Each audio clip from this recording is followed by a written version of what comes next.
سيئات أعمالنا من يهده الله فلا مضل له ومن يضلله فلا هادي له ونشهد أن لا إله إلا الله وحده لا شريك له ونشهد أن سيدنا ومولانا محمدا عبده ورسوله أما بعد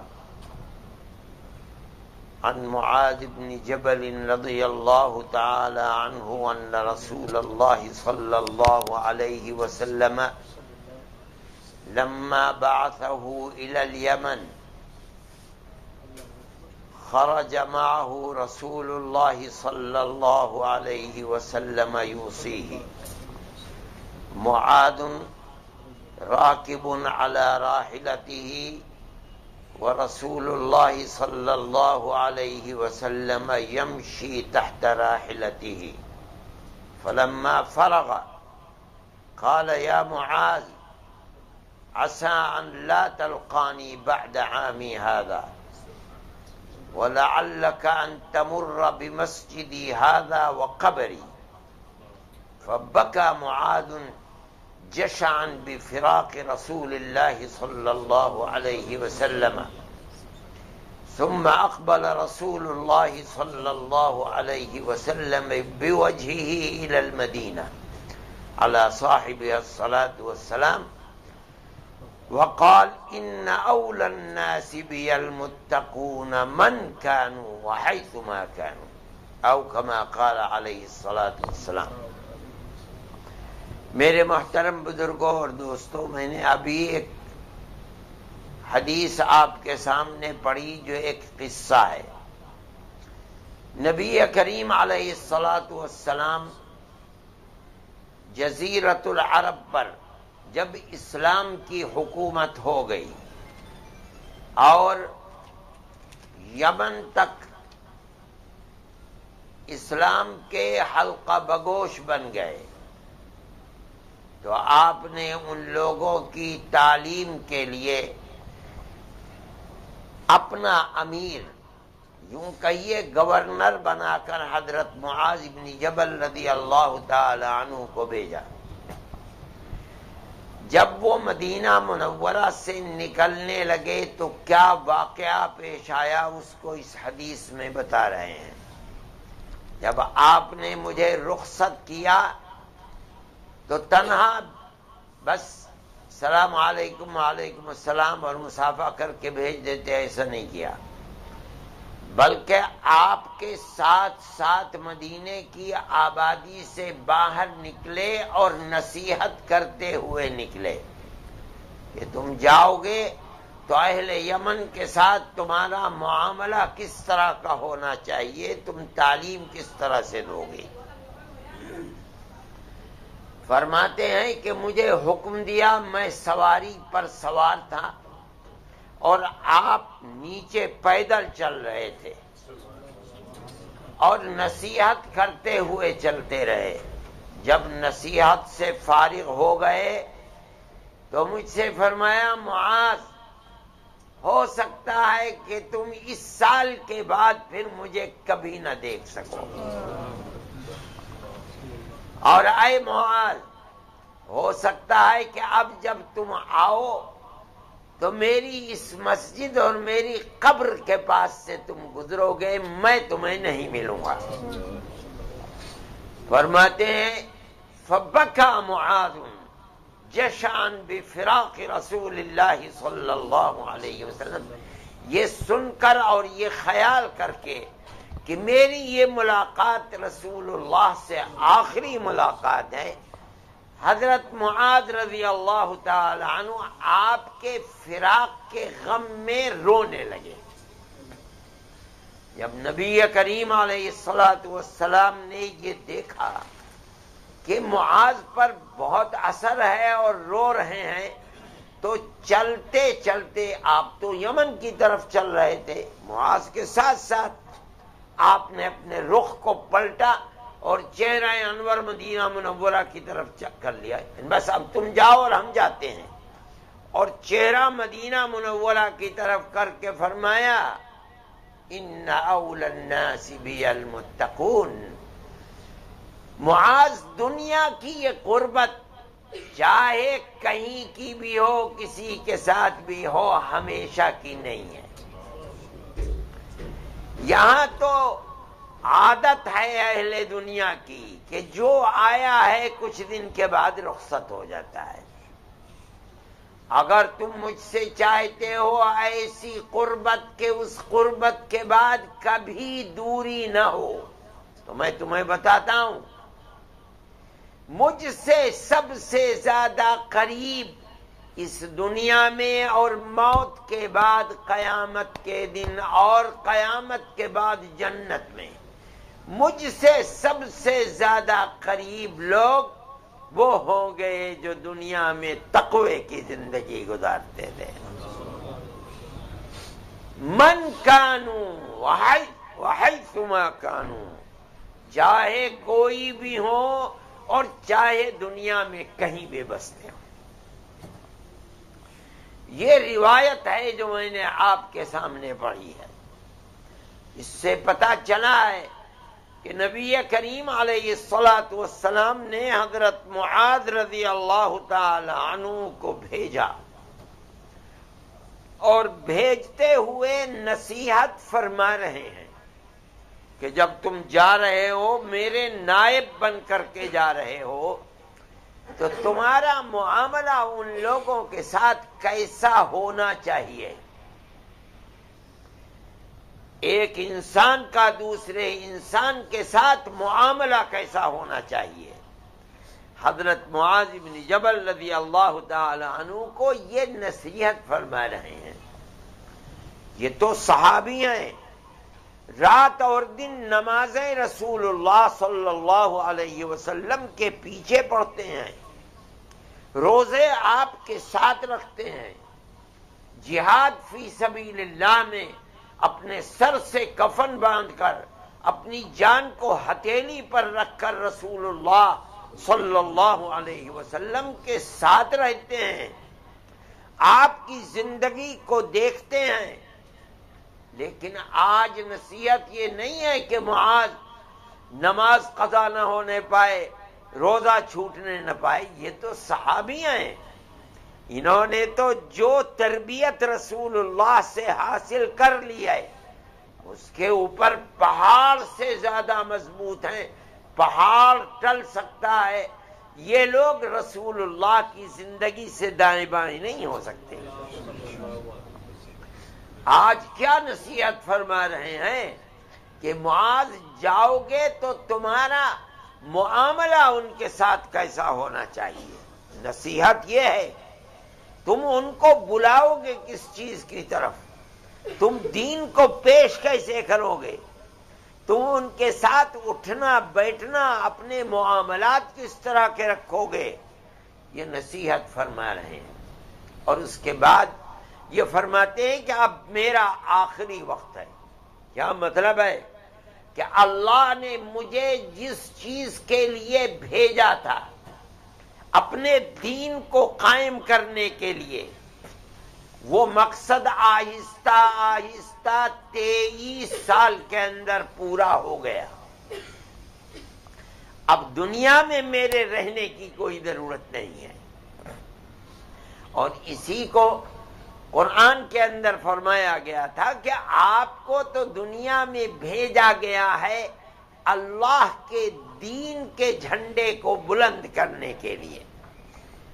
جب آپ نے یہ دیکھ لیا کہ مکہ فتح ہو گیا، اللہ کا گھر جہاں غیر اللہ کی پرستش ہوتی تھی، اللہ نے اس گھر کو غیر اللہ شرک و کفر سے آزاد کر دیا اور فتح مکہ ہو گیا، اور لوگ فوج در فوج دین کے اندر داخل ہونے لگے، اسلام کو قبول کرنے لگے.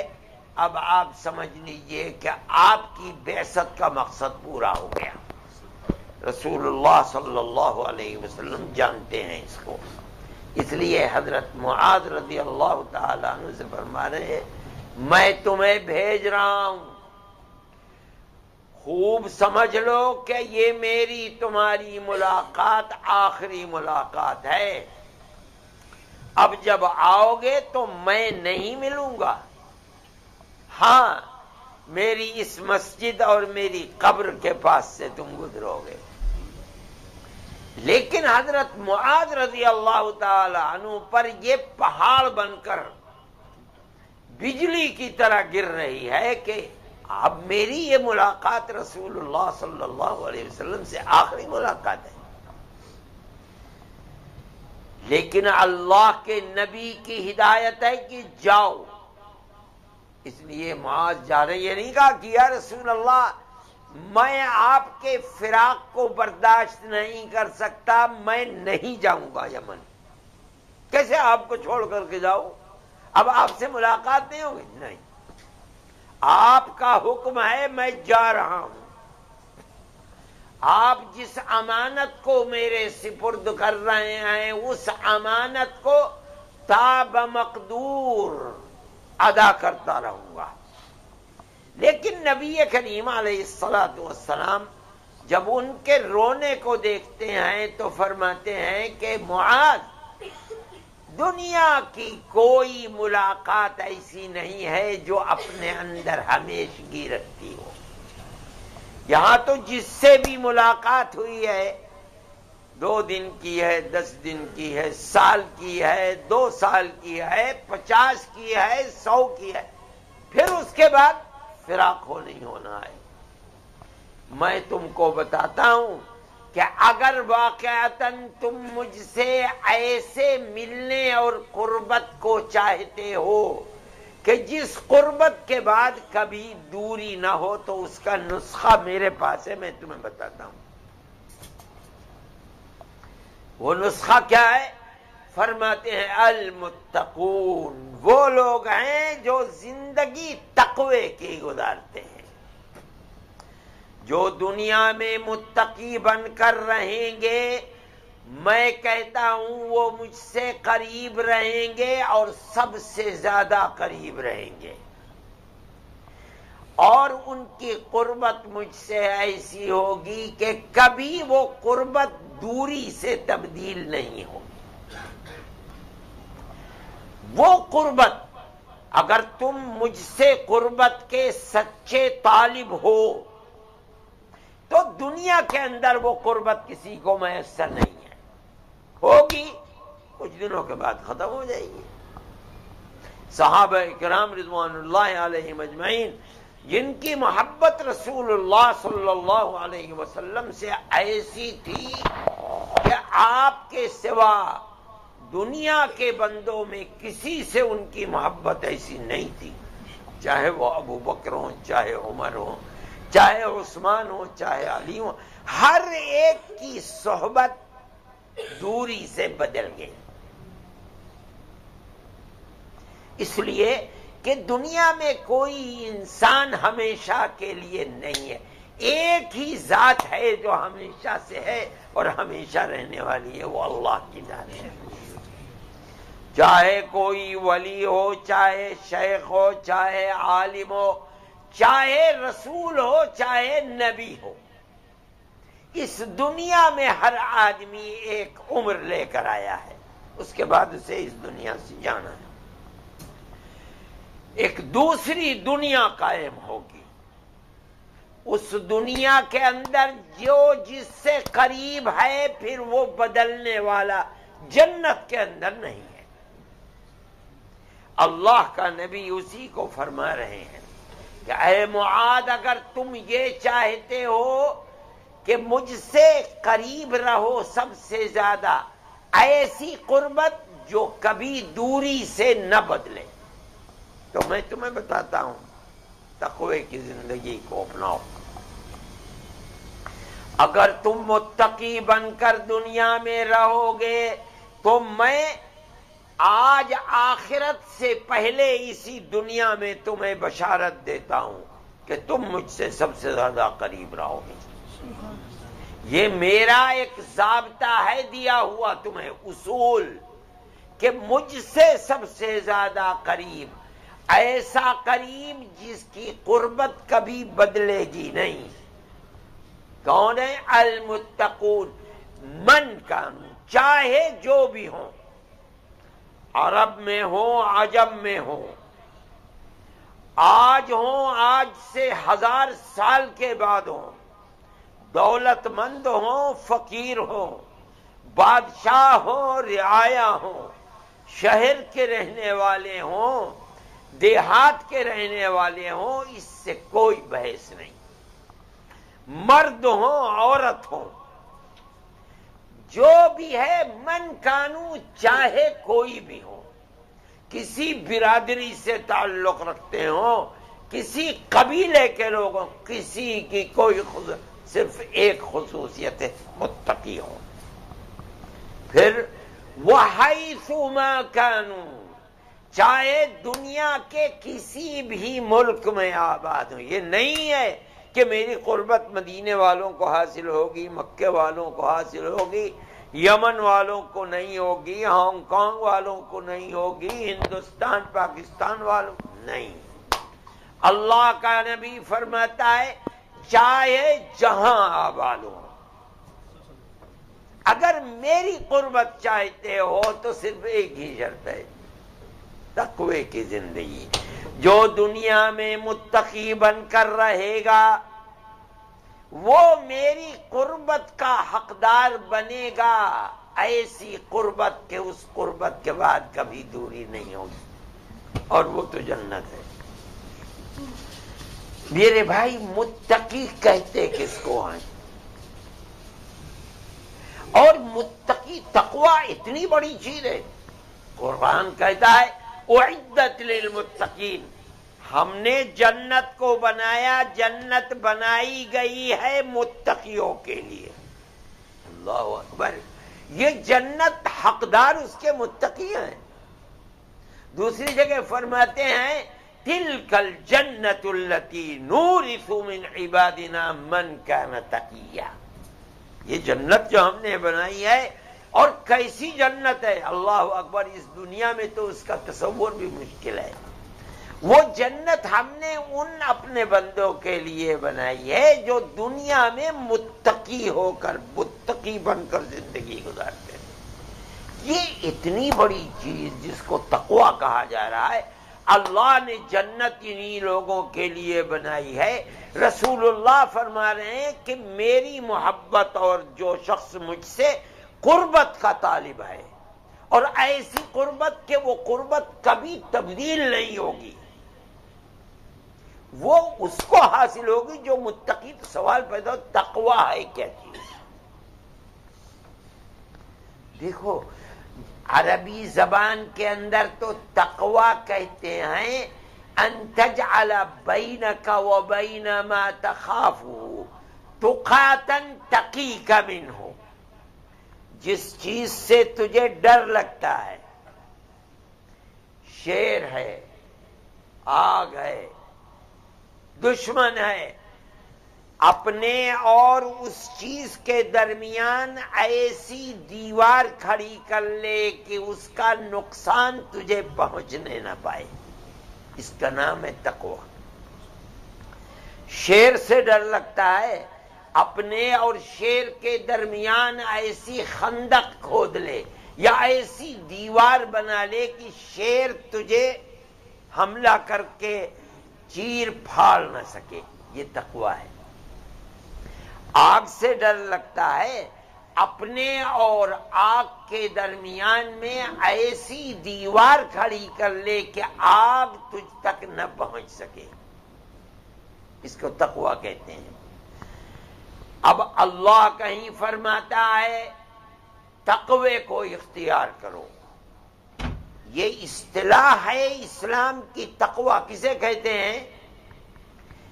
جس چیز کا نقصان تجھے پہنچ سکتا ہے، جس چیز سے تجھے ڈر لگتا ہے، اپنے اور اس کے درمیان ایمان، عقیدے اور عمل صالح کی ایسی دیوار کھڑی کر دے کہ کل اس کا نقصان تجھے نہ پہنچ سکے، یہ ہے تقویٰ۔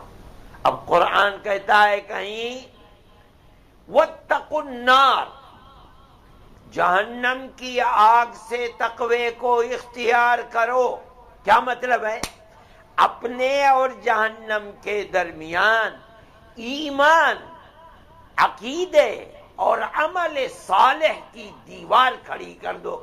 جہنم کی آگ تمہیں کچھ نقصان نہیں پہنچائے گی. کہیں آتا ہے واتقوا اللہ، اللہ کے غضب سے تقوی کو اپناؤ. کیا مطلب؟ وہی غضب خداوندی اور اس کے غصے سے بچنے کے لیے دو چیزیں ہیں، ایک ایمان اور ایک عمل صالح، نیک عمل. اپنے اور اللہ کے غصے کے درمیان ایمان اور عمل کی ایسی دیوار کھڑی کر لو کہ کل میدان محشر میں تجھ کو اللہ کے غصے کا سامنا نہ کرنا پڑے. یہ ہے مطلب تقوی کا. اس کا مطلب کیا ہے؟ اللہ کا نبی فرما رہا ہے کہ معاذ تم رو رہے ہو فرقت کی وجہ سے. دنیا کی تو یہ فرقت ہر ایک کو ملنی ہے. یہاں کی زندگی تو ہمیشہ کی زندگی نہیں ہے.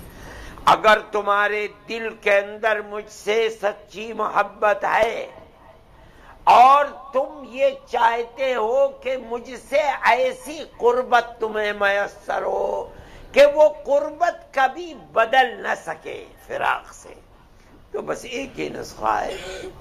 وہ نسخہ ہے کہ اپنے ایمان کی حفاظت کرو اور عمل صالح کی دیوار کو چنتے رہو. اگر تم نے موت کے وقت تک اپنے ایمان کی حفاظت کر لی اور برابر رات اور دن عمل صالح کرتے رہے، برائیوں سے بچتے رہے، تو یاد رکھو میں تمہیں آج دنیا میں بشارت دے رہا ہوں کہ کل جنت میں تم مجھ سے اتنے قریب ہوگے، سب سے زیادہ قریب ہوگے، اور ایسی قربت جو پھر کبھی فراق سے بدلے گی نہیں. نبی کریم علیہ الصلوۃ والسلام کا یہ ارشاد ہے. اس کا مطلب ہے کہ متقی کبھی وہ آدمی نہیں ہو سکتا جس کے پاس ایمان نہیں ہے. متقی وہ آدمی کبھی نہیں ہو سکتا جس کے پاس عمل صالح نہیں ہے. متقی وہ آدمی نہیں ہو سکتا جو گناہوں سے پرہیز نہ کرتا. ہر مومن کے لیے بشارت، اگر سچی محبت ہے رسول اللہ سے، اگر تمہارے دل کے اندر یہ جذبہ ہے کہ تمہیں رسول اللہ سے قربت حاصل ہو جائے، تو اللہ کا نبی تو فرماتا ہے ایسی قربت جو قربت کبھی جانے والی نہیں ہے، اور کوئی بھی ایسی نعمت جو مل کر کبھی دور نہ ہو، یہ تو جنت ہے. دنیا کی ہر نعمت ختم ہونے والی ہے. الا کل شیء ما خلا اللہ باطل وکل نعیم لا محالۃ زائل. دنیا کی ہر نعمت زائل ہونے والی ہے. ہاں ایسی نعمت جو ہمیشہ رہنے والی ہے وہ تو جنت کی نعمت ہے مومن کے لیے. اللہ کا نبی اسی کو فرما رہا ہے اور ساری امت کو پیغام دے رہا ہے کہ مجھ سے قربت کو اگر چاہتے ہو تو اپنے ایمان اور اپنے عمل کو صالح کرو. ایمان کا کیا مطلب ہے؟ لا الہ الا اللہ محمد رسول اللہ. اللہ کے سوا کوئی اللہ نہیں ہے اور محمد صلی اللہ علیہ وسلم رسول اللہ ہیں. لیکن رسول اللہ جو کہتے ہو ہمارا تو ایمان ہے محمد رسول اللہ، مگر رسول اللہ کا مطلب کیا ہے اس کو سمجھنے کی ضرورت ہے. جب ہم نے مان لیا کہ حضرت محمد صلی اللہ علیہ وسلم رسول اللہ ہیں، اس کا مطلب کیا ہے؟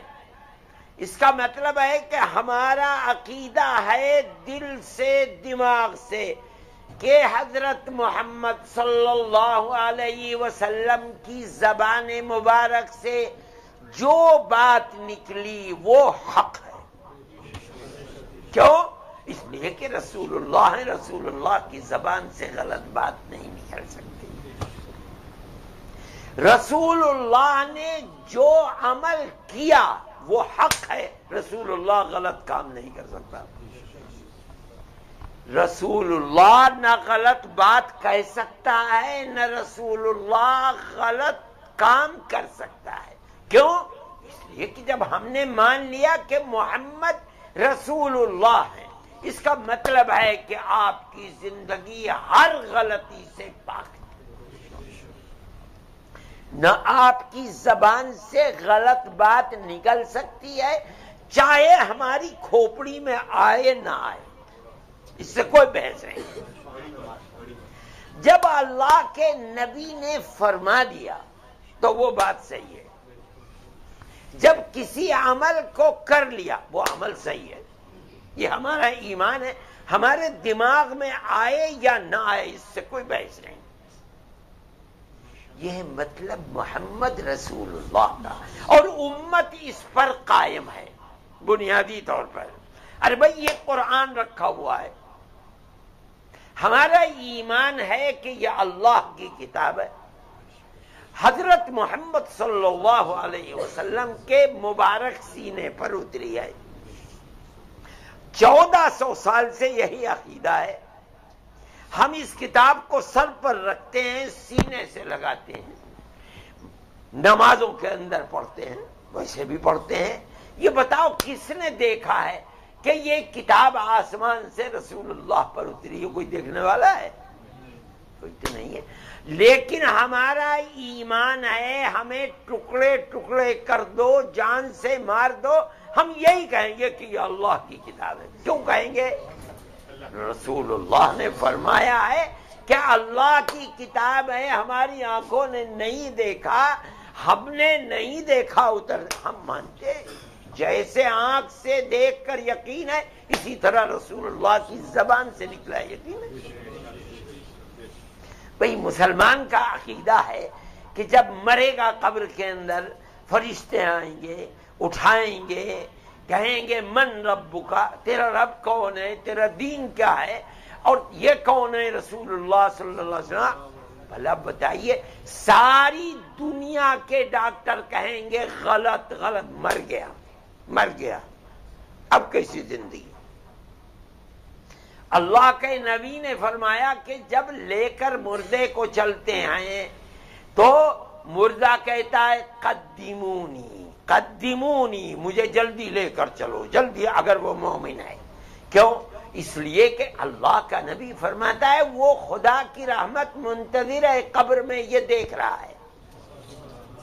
اب ساری دنیا کے ڈاکٹر کہا رہے مر گیا، اس کی آنکھوں میں تو روشنی آئی نہیں، لیکن ہم مانتے ہیں کہ اللہ کے نبی نے فرمایا، اس لیے ساری دنیا کے ڈاکٹر کہیں نہیں ہوتا، ہم کہتے ہیں حق ہے۔ کیوں؟ رسول اللہ نے فرمایا ہے، اور رسول اللہ ہیں محمد، ان کی زبان سے کوئی بات غلط نہیں نکل سکتی۔ یہ عقیدہ ہے۔ دیکھو ہمارے ہی نہیں، اسلام میں جب سے رسول اللہ آئے ہیں اس وقت سے لے کر آج تک مومن کا عقیدہ یہی ہے۔ ایک دن اللہ کے نبی در دولت سے باہر آئے مکہ معظمہ میں، اور آ کر کے فرمایا کہ بھائی آج تو عجیب واقعہ پیش آیا، میں گھر میں سو رہا تھا، ایک میرے دائنی طرف ایک میرے بائیں طرف، درمیان میں لیٹا ہوا تھا، فرشتہ آیا اور مجھے اٹھایا، اور اٹھا کر کے مجھے کعبۃ اللہ میں حتیم میں لا کر کے رکھا، مجھے لٹا دیا، اور لٹا کر کے فرشتے نے میرے سینے کو چاک کیا، میرے دل کو نکالا۔ ان کے پاس چینی کی تشت تھی، چاندی کی تج تھی، میرے دل کو اس کے اندر رکھا، قریب میں زمزم کا کنواں، وہاں سے زمزم لائے اور میرے دل کو دھویا، اور دل کو دھو کر کے اس کے اندر ایمان و حکمت کو بھرا، اور بھر کر کے پھر میرے دل کو میرے سینے میں رکھا اور اسے سی دیا. اور یہ منٹوں سیکنڈوں کا کام ہے. اور اس کے بعد کہا یہ براق ہے ایک دم. بھئی آج کل تو دل کو نکالتے ہیں یا آپریشن کرتے ہیں، اس کو ہفتے بھر تو کم سے کم رکھتے ہیں، پھر آہستہ. وہ تو فوراً براق تھا، اس کے اوپر سواری پر بیٹھو. مجھے براق کے اوپر بیٹھا دیا. وہ چلا تو کیسی سواری تھی کہ جب وہ اپنے پیر کو اٹھا کر کے رکھتا تھا تو اتنی دور جہاں تک نظر کام کرتی تھی. اور لمحوں کے اندر بیت المقدس، وہاں میری انبیاء سے ملاقات ہوئی. اس کے بعد دوبارہ مجھے اور پہلے آسمان پر لے گئے، اور وہاں دروازے کا کھٹکھٹایا. جبرائیل نے اندر سے آواز آئی، کون؟ کہا کہ جبرائیل. کہا اکیلے ہو کوئی اور بھی؟ کہا نہیں، میرے ساتھ محمد ہے. کہا کہ تم خود گئے تھے یا بلایا؟ کہا نہیں، مجھے بھیجا گیا تھا بلانے کے لیے. دروازہ کھلا. اس کے بعد دوسرے آسمان پر پھر یہی سوال و جواب، پھر یہی بات، اور دروازہ یہاں تک کہ 7ویں آسمان پر میں پہنچا، اور وہاں اس کے اوپر اللہ سے ملا، اور اللہ نے مجھے 5 نمازیں دے کر کے بھیجا ہے. یہ سارا ماجرا ہے، اور یہ لمحوں کے اندر ہو گیا. جو لوگ قریش جو آپ کے مخالف تھے، ایمان ان کے سینے میں کہنا محمد یا ایھا الذی نزل علیہ الذکر انک لمجنون. ارے تمہارا تو دماغ بہک گیا ہے، تم تو مجنون ہو گئے ہو. بھلا عقل کی کوئی بات ہے یہ؟ ہمیں یمبو اور جدہ جانے میں صبح سے شام ہو جاتی ہے، رات ہو جاتی ہے، اور تم بیت المقدس اور بیت المقدس سے آسمانوں میں، اور وہاں سے صبح پوری ہونے سے پہلے تم دنیا میں بھی آ گئے. بھلا کہیں عقل کے اندر یہ بات آتی ہے؟ تم تو بہکی بہکی باتیں کرنے لگے ہو. اب دیکھو، یہ تو وہ لوگ تھے جن کے دل میں ایمان نہیں تھا. ادھر سے ابو بکر آ گئے. کہا ابو بکر دیکھو تو کیا ہو گیا، تمہارے تو محمد روزانہ ایک نیا شگوفہ کھلاتے ہیں، ذرا دیکھو تو کیا کہنے. کہا کیا کہنے؟ کہا یہ کہہ رہے ہیں، یہ کہہ رہے ہیں، یہ کہہ رہے ہیں، یہ کہہ رہے ہیں. بھلا عقل میں آتی ہے؟ کہا کہ کس نے کہا؟ کہا محمد نے کہا. کہا اگر ساری دنیا کہے کہ غلط ہے، ابو بکر کہے گا بالکل سچ ہے. کیوں؟ اس لیے کہ میں تو روزانہ وہی ان کے اوپر اترتی ہے. جبریل آسمان سے اللہ کا پیغام لے کر کے آتے ہیں، اور ابو بکر اس کی تصدیق کرتا ہے. آج اگر کہہ رہے ہیں، اس سے کوئی بحث نہیں ہے کہ میری دماغ میں آتا ہے نہیں آتا ہے. نہیں، ساری دنیا انکار کرے، ابو بکر کہے گا بالکل سچ. کیوں؟ اس لیے کہ رسول اللہ کا مطلب یہ ہے کہ آپ نے جو فرمایا وہ حق ہے، آپ نے جو کیا وہ حق ہے. سمجھ میں آئے یا نہ آئے؟ حضرت عمر رضی اللہ تعالیٰ عنہ طواف کر رہے تھے کعبۃ اللہ کا، اور حجر اسود کے پاس گئے چومنے کے لیے. فرماتے کھڑے ہو گئے وہاں، اور صحابہ اور تابعین جم غفیر. عمر ابن الخطاب بادشاہ وقت ہے، امیر المومنین، کھڑے ہو گئے اور فرمایا کہ اے پتھر، میرا ایمان ہے کہ تو نہ مجھے کوئی نفع پہنچا سکتا ہے نہ نقصان. تیرے ہاتھ میں کیا ہے؟ نہ تیرے ہاتھ میں عمر کا کوئی نفع ہے، نہ تیرے ہاتھ میں کوئی نقصان. تو پتھر ہے. مگر میں نے رسول اللہ کو تجھے چومتے ہوئے دیکھا ہے، عمر بھی چومے گا. سمجھ میں نہیں آ رہی بات؟ کیوں چومے؟ لیکن رسول اللہ نے کیا ہے، اس لیے ان کا کیا برحق ہے، ہمیں تو ان کی اتباع کرنی ہے. یہ ہے مطلب رسول اللہ کا. تقوی کا حاصل کیا ہے؟ وہ ایمان لاؤ جو رسول اللہ کا ایمان تھا، وہ عمل بناؤ جو رسول اللہ کا عمل تھا. اس کے سوا کوئی چیز تقوی نہیں ہے. سمجھ میں آئے نہ آئے، اس سے کوئی بحث نہیں ہے. اسلام کے اندر جب غلامی کا توق رسول اللہ کی اپنے گردن میں ڈال لیا، اب اس سے کوئی بحث نہیں کہ کیا ہے. ہمیں کوئی اس سے رسول اللہ یہ عمل کرتے تھے، ہم بھی کریں گے۔ میرے بھائی یہی ہے تقویٰ، اور اس کے سوا کچھ نہیں۔ جو نہیں کرتے تھے نہیں کریں گے، جو کرتے تھے کریں گے۔ دماغ میں آئے نہ آئے، الجھن ہو نہ ہو، اس سے کوئی بحث نہیں ہے۔ جس آدمی نے یہ کر لیا وہ سچا محبت کرنے والا ہے، اس کو اس کا صلہ یہ ملے گا کہ وہ رسول اللہ سے قربت کل جنت میں اسے ایسی میسر ہوگی کہ کبھی فراق نہیں ہوگا، اور اگر نہیں تو میرے بھائی وہ اللہ کے نبی کے قریب نہیں رہے گا۔ یہ ہے حدیث کا مطلب، سمجھ میں آئے نہ آئے، رسول اللہ نے جو فرمایا ہے اس کو اپناؤ، جو کیا ہے اس پر عمل کرو، تب تو تمہاری سچی محبت ہے، اور کل رسول اللہ سے ایسی قربت ہوگی کہ وہ قربت کبھی بدلے گی نہیں، ورنہ نہیں۔ میرے بھائی میں اس لیے کہہ رہا ہوں کہ بھائی کماؤ، خوب کماؤ رہو، مگر اپنی زندگی، اپنی صورت رسول اللہ جیسی بناؤ۔ داڑیاں رکھو، کیوں؟ اس لیے کہ رسول اللہ رکھتا تھا۔ داڑھی رکھو اس لیے کہ رسول اللہ نے حکم دیا تھا۔ اگر چاہتے ہو کہ کل قیامت کے دن اللہ کے نبی جو تمہارے محبوب ہیں ان کی قربت تمہیں ملے، ایسی قربت کہ پھر کبھی وہ قربت دوری سے نہ پترے، میرے بھائی یہ تو کرنا ہے۔ مومن اور آپ کی زندگی، شکل و صورت کو اچھا نہ سمجھے، العیاذ باللہ، وہ کیسے مومن بنے گا؟ میں کبھی کبھی پرائم منسٹر سے کوئی ضرورت ہوتی ہے ملنے کے لیے جاتا ہوں ہندوستان کے، دیکھو وہ مومن نہیں ہے سکھائے، اگر وہ اپنی داڑھی کھول دے تو یہاں تک پہنچے گی، اور بادشاہ ہے ہندوستان جیسے ملک کا، مگر گرو نانک کی داڑھی تھی اس لیے کٹوائے گا نہیں۔ دیکھو یہ زندہ قوم کی بات ہے، اور میں دیکھتا ہوں مسلمان کو کبھی فقیر پیسے مانگنے اور داڑھی منڈوا کر کے آتا ہے، میں سوچتا ہوں دیکھو تو اسے بیوقوف کو۔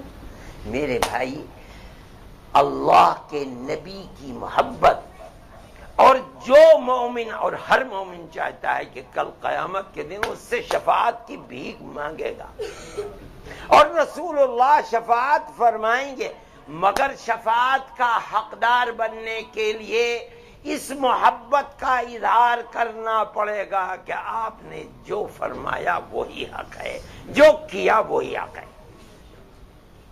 اگر مومن نے اپنی زندگی ایسی بنا لی تو میرے بھائی وہ ایسی زندگی ہے کہ آپ کی قربت کل قیامت کے دن ایسی ملے گی کہ پھر وہ بدل نہیں سکتی۔ میرے بھائی یہی مطلب ہے اس حدیث کا۔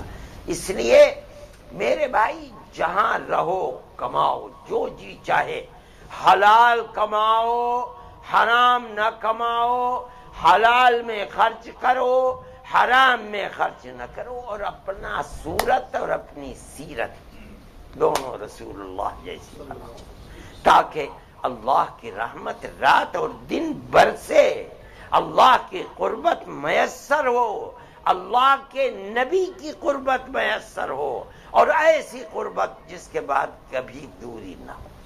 یہ اہل جنت کے لیے بہت بڑی نعمت ہوگی کہ اپنے رسول کے ساتھ امتی اپنی زندگی گزار رہا ہے۔ اس کا مطلب ہے کہ یہ اللہ کا محبوب ہے، اور اللہ نے اپنے سب سے بڑے محبوب کے ساتھ قربت کی نعمت اسے نوازا ہے۔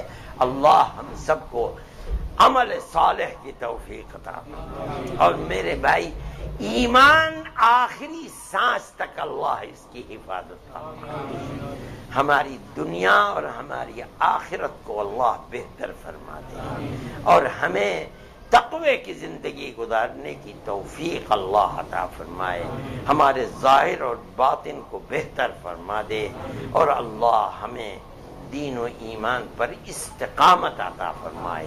وصلی اللہ تعالی علی خیر خلقہ سیدنا محمد وعلی آلہ واصحابہ اجمعین۔